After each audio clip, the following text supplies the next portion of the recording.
Welcome back to the Michigan Business Beat, brought to you on the Michigan Business Network. I'm Chris Holman.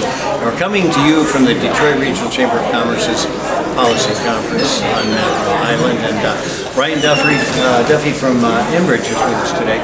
And speaking of, you can see some of the work from here, right?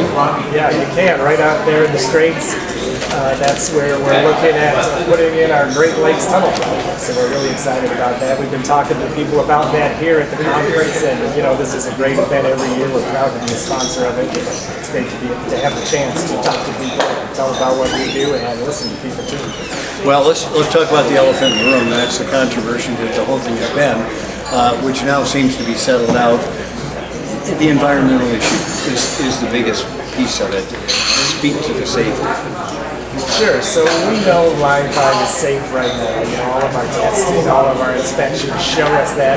Our federal regulator, PHMSA, has said time and time again the line is safe and it's fit for service. We've never had an incident there in more than 65 years, not a toxic product released into the Straits ever. And even given that, we've now proposed our Great Lakes Tunnel project, which would be a tunnel enclosing the pipeline 65 to 350 feet below the lake bed, thick concrete walls.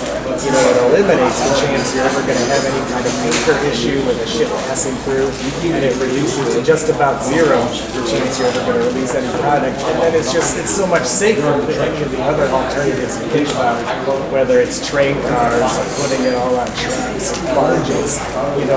That's worse for the environment. That's polluting to move energy. Pipelines are the safer way to do it, and the tunnel project further enhances that safety. Yeah, no, you're absolutely right.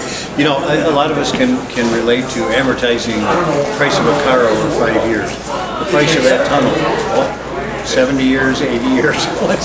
Well, the bottom line with that is whatever it costs, we're going to pay for all of it. That's what we've committed to do.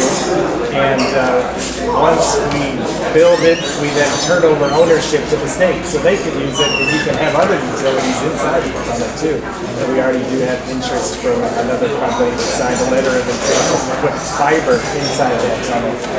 So there's a lot of opportunities, a lot of jobs. We pledged to use Michigan labor for the project, a lot of money pumped into the area economy, all of that, on top of the environmental protections and then ensuring people have the energy that they need as a company. Well, and I think getting that broadband to the UP is going to be essential too. That brings a lot of people back into play. Let's talk about the fuel industry, because you got to be picking up friends every day these days. We are. We all see the cost of energy, the shortages, all of those issues. I think it really makes you think about how we need every piece of infrastructure to be a part of that system that supplies us with the energy we use every day. So when you talk about taking down one piece of it, like a Line 5, that would just have devastating impact. There was a recent study that found that people in Michigan and the region would pay $6 billion more a year in energy costs without Line 5, because it's vital. It supplies more than 14 million gallons a day to 10 regional refineries around here. It supplies more than half the propane that Michigan uses, and Michigan does use more propane than any other state. So it really is, it's critical. You have it going forward, and you make sure it's dependable and reliable. And that's really where the tunnel comes in too. Yeah, well, it's excellent stuff what you've done, what you proposed, etc. What do you see happening with the price of fuel? Well, so I'm going to ask you to look in your crystal ball right now. What's going to happen to energy?